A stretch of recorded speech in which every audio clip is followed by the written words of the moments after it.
April 29th marked the 100th day of Trump's presidency, and guess what? He hit the lowest approval rating among all US presidents in the past 80 years.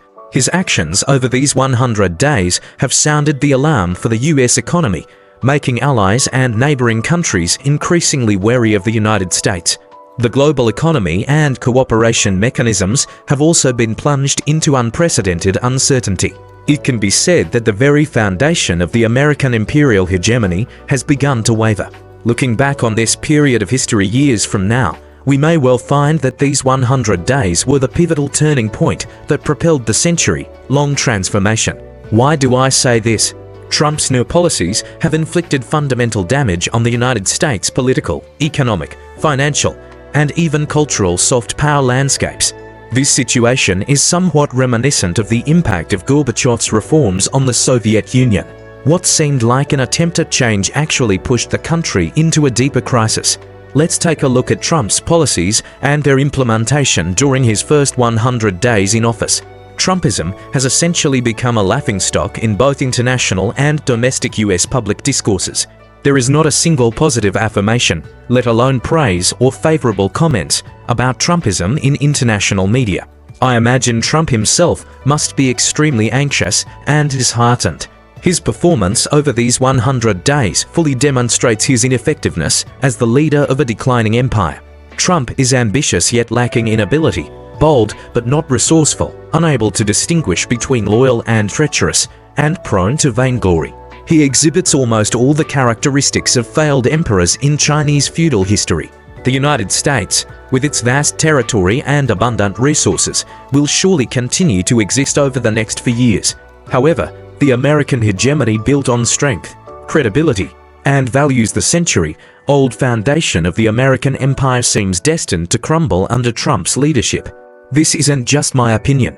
Recently, the New York Times and many scholars and media outlets within the US establishment have been echoing similar views. This indicates that the vast majority of the US elite are thoroughly disappointed with Trumpism. From this perspective, there are three particularly significant points to consider for the future. First, for the whole world, the next few years will likely be a time to adapt to the other side of the Trump 2.0 era, an era characterized by American conservatism, isolation, closure, struggle, retreat, selfishness, capriciousness, anxiety, ambivalence, and irritability. Currently, Trump still enjoys around 40% support. His backers, the so-called rednecks with limited education, blindly idolize him and form his core base.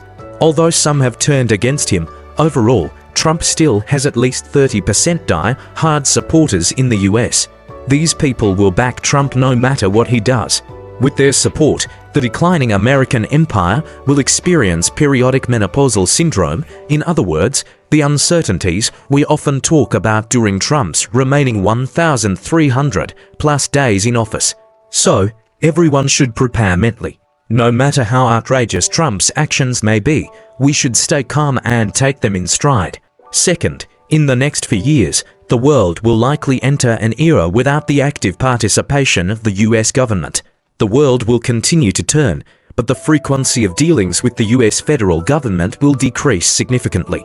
The US federal government will be noticeably absent from many global issues, such as climate change, international cooperation in high-tech fields, public health initiatives, and international human rights cooperation. Since Trump has chosen to withdraw the US from these international organizations, future global governance efforts by countries around the world may proceed without the involvement of the US federal government. This leads to the third point of consideration. In Trump's remaining 1,300+ days in office, the world must be prepared for the worst-case scenario. Why? Trump clearly seems to be in a desperate struggle. Having accomplished nothing in his first 100 days, he may resort to drastic actions to escape his domestic political dilemma and lack of foreign policy achievements. For example, will the US take radical measures to fully annex Greenland? Will it adopt expansionist policies towards Panama or even take aggressive actions against Canada? If so, the world will be plunged into the worst chaos since the end of World War II. I believe such a scenario is entirely possible. Coupled with the credit crisis facing US Treasury bonds and the current economic woes in the US, we cannot rule out the possibility of a global economic crisis during Trump's remaining term that surpasses the scale of the 2008 international financial crisis. Therefore, we must be well prepared and resilient enough to face the worst. Let's review how the main policy agendas of Trump's first 100 days have all run into difficulties, failing to substantially fulfill his campaign promises. Trump 2.0 seems to have prematurely entered a period of futility. Over these 100 days, netizens have quipped that Trump has been all flush and no substance, achieving next to nothing. Here are 10 of his actions, none of which have yielded significant results. First, he initiated another round of withdrawal from international organizations. On his inauguration day, January 20th, Trump announced the US withdrawal from the World Health Organization and the Paris Agreement. 15 days into his term, the US withdrew from the United Nations Human Rights Council. These moves failed to win support or praise from the international community. Instead, they have left the US more isolated in future international cooperation efforts. The US's unpaid dues to the WHO and the UN have forced the WHO to consider downsizing from 76 departments to just 34. Isn't this self-sabotage? Second, he launched a government downsizing plan. Trump tasked Elon Musk with leading the so-called Office of Government Efficiency, which initially planned to eliminate 27 agencies and cut more than 280,000 federal employees and contractors. However, this proposal triggered widespread opposition across the United States, with 700 protests breaking out nationwide in just one day. Musk and Treasury Secretary Betsent even had a public argument in the White House right in front of Trump. Musk has even indicated that he intends to step back from leading the Office of Government Efficiency by May, effectively washing his hands of the matter. In fact, if the department led by Musk had been given due importance, it could have been beneficial for Trump's governance. However, contrary to expectations, after just a month or two of a seemingly good start, Trump couldn't hold on any longer. There were numerous internal conflicts, and the downsizing plan ended up being a complete failure. Trump truly fails to distinguish between the loyal and the treacherous, just like those fatuous emperors in feudal eras of the past. He couldn't even make good use of a loyal person like Musk. The two parties fell out even faster than we had predicted. Thirdly, there was regulatory relaxation. In the past 100 days, the Trump administration successively eased regulations in industries such as environmental energy, cryptocurrency, and technological innovation. On the surface, these policies seemed to have achieved some results. In reality, though, all these benefits were reaped by the Trump family and their cronies. The US government endorsed several digital currencies. US media exposed that Trump issued Trump coin and profited over $20 billion from it. The Trump family manipulated the stock market and made $400 million in a single day. Trump even showed off in the office in front of reporters, saying that wealthy Americans around him had made a fortune in the stock market. In the final analysis, it was only he and those around him who benefited. From the perspective of the general public, deregulation actually increased risks, and the common people got no benefits at all. Fourthly, there was the deportation of immigrants. Trump showed contempt for Latin American countries, saying they were unimportant to the United States. He also declared a national emergency at the southern border and threatened to abolish birthright citizenship. These actions humiliated and slandered Latin American countries, further increasing their dissatisfaction with the United States. Domestically in the United States, the judicial and executive branches clashed over the legality of deporting illegal immigrants. The so-called separation of powers could not be realized at all, and the US political system was thrown into chaos. Fifthly, there was the attempt to expand territory. Trump boasted that he would make Canada the 51st state of the United States, annex Greenland, and seize the Panama Canal. However, Canada, Denmark, and Panama all refused to yield and launched a campaign to boycott American goods.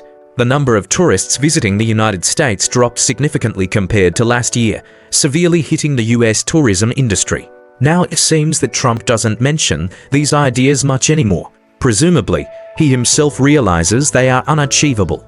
Sixthly, there was the attempt to take over the Middle East. Trump boasted that he would take over Gaza, launch airstrikes against the Houthi rebels in Yemen, and resolve the nuclear issue with Iran. However, the opposition voices of Middle Eastern countries against Israel grew louder. Iran questioned the sincerity of the US in negotiations. The USS Truman, an American aircraft carrier, was allegedly attacked by the Houthi rebels and was forced to leave the Middle East ahead of schedule. Trump's plans in the Middle East were a complete failure. Seventhly, there were the US-Russia negotiations. Trump claimed that he could end the Russia-Ukraine conflict within 24 hours.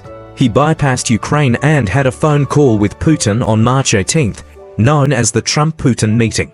There were also two talks held in Istanbul on February 27th and April 10th.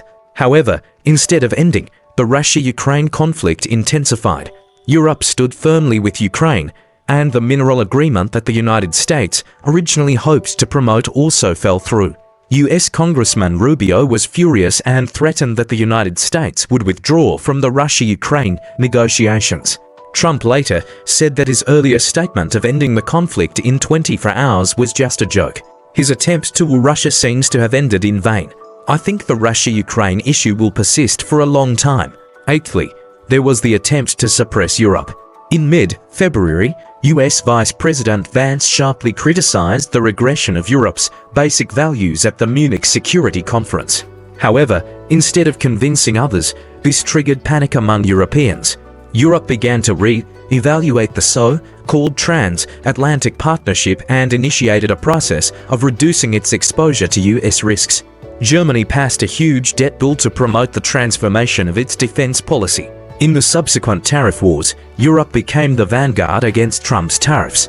China-Europe cooperation also continued to strengthen. Trump's plan to suppress Europe completely failed. Ninthly, there was the cut in foreign aid.